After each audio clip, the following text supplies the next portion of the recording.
Hey, are you dealing with the death of a loved one? Do You know what? you, I was going to say, do you even know what grief processing looks like? And wherever you are in that process, it's okay. You know what? This is real life, and today that's what we're talking about. And grief is a normal part of life.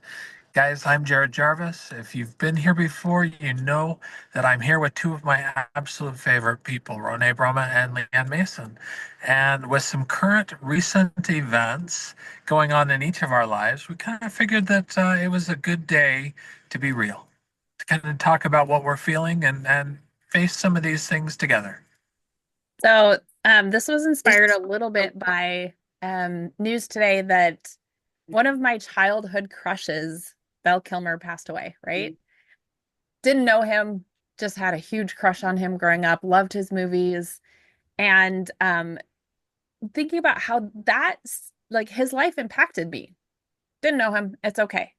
But that also, this last week, someone I do know and love passed away after a very long battle with cancer. And so I have been doing different things to support my body through that. Obviously, using essential oils aromatically, rubbing in my hands, breathing deeply. I'm doing it right now because I knew that this would be one of those things.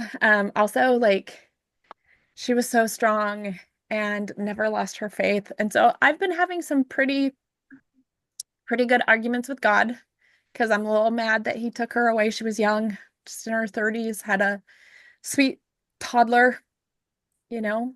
And so we just thought we would talk about grief and how we can support ourselves naturally through this grieving process.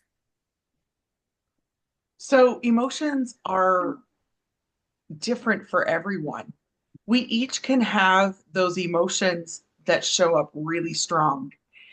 And for some of us, we hold them like tight and we don't want others to see what emotionally is going on for us.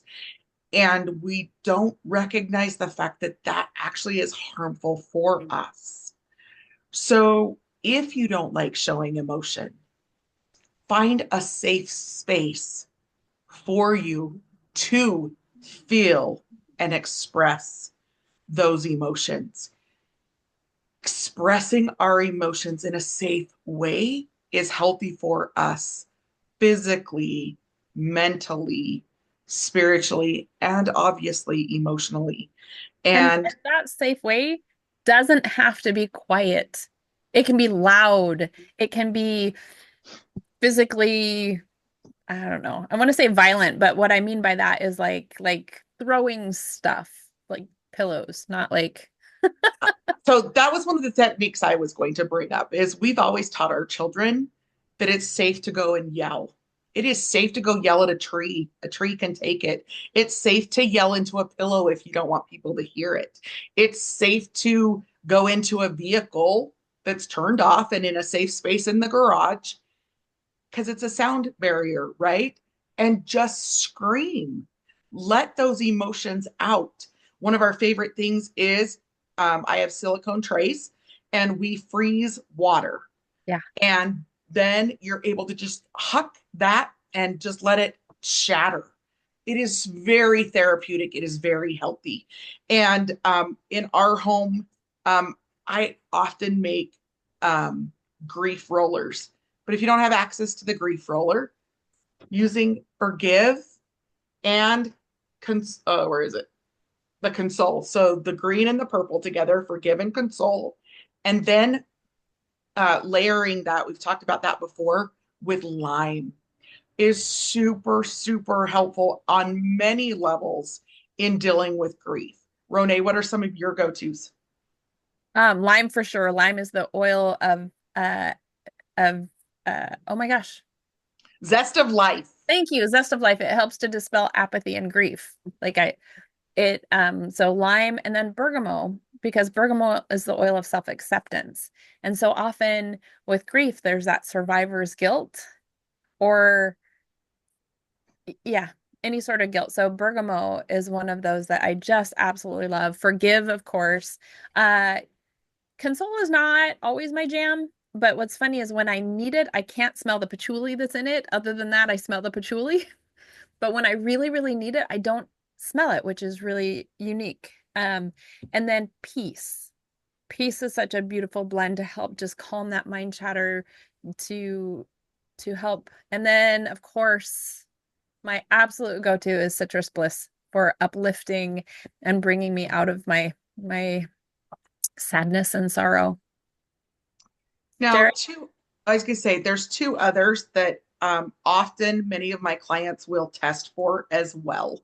And the first one that I often, because like I said, I make grief rollers for people, I muscle test to see what they actually need, is Siberian fir. Siberian fir is the oil of aging and perspective, but it addresses generational healing.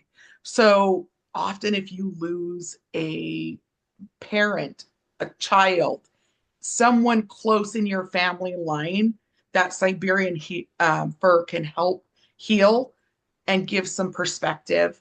And the other one is birch. And I just want to read a little bit out of one of my favorite books again, um, Essential Emotions, is birch offers support to the unsupported. Grief can manifest as unsupported in our bodies because we feel like something, a piece of us has been taken away, whether that's the connection with that person or that relationship. We feel unsupported. And kind of like Renee said, is like sometimes it's with our higher power or God that we feel that unsupport. And so that's another one that a lot of people don't think of because we didn't have as easily accessible birch. Now we can get birch. You guys, that is emotionally, birch is like a powerhouse. So that is one that I lean towards. Yeah. What about you, Jared? There's a couple different things, and I just want to reflect on this for just a moment. When you and I, our dear friend, just passed away, I know we both deeply felt that loss. And I put my hand here because that's where I physically felt that loss, and my heart hurt. And there were some thoughts that came along with that of you know just longing for a chance to connect with my dear friend again and noticing that they were gone, and again my hand would gravitate right here, and I'd want to hold that there and allow that emotion to kind of sweep over me. But there were some physical things I noticed along with that too. There was a tightening in my chest, and I noticed that Breathe is one of those oils that was so good for me in that moment because it helped me feel like I could actually breathe again, having experienced that loss and feeling that loss. I'll tell you also, rose. I don't break out rose very often, but rose oil is definitely one of those oils that is is a healing place for me. Uh, just, I mean, as far as that loss, that feeling of emotion of as well a chance to reconnect to a more, uh, I guess, nurturing aroma. Adaptive tends to be one of my others, but in this specific instance, um, I've been also craving the desire to honor the person that I knew for her contribution to my life very specifically. Yeah. And one of the ways that I recognize that I do that is through the aroma touch technique. And so, not only am I feeling this tightness, feeling this reconnect in these other ways, but I'm feeling a desire to then share this beautiful gift that she was to me with other people. Yeah, absolutely. I have felt the same way about Aroma Touch because that was the way that you and I connected with her so well. So yeah. Well, So hopefully this has I been have a few helpful. other thoughts for the two Oh, of you because again, you guys had that direct connection, right? So one of the things with grief is then connecting with those going through the similar experience and being able to reflect on the positive that came from that person, bringing back in the positive of what they contributed to your life. And grief is experiencing the loss of them not being there, but you can always carry it with you in your heart.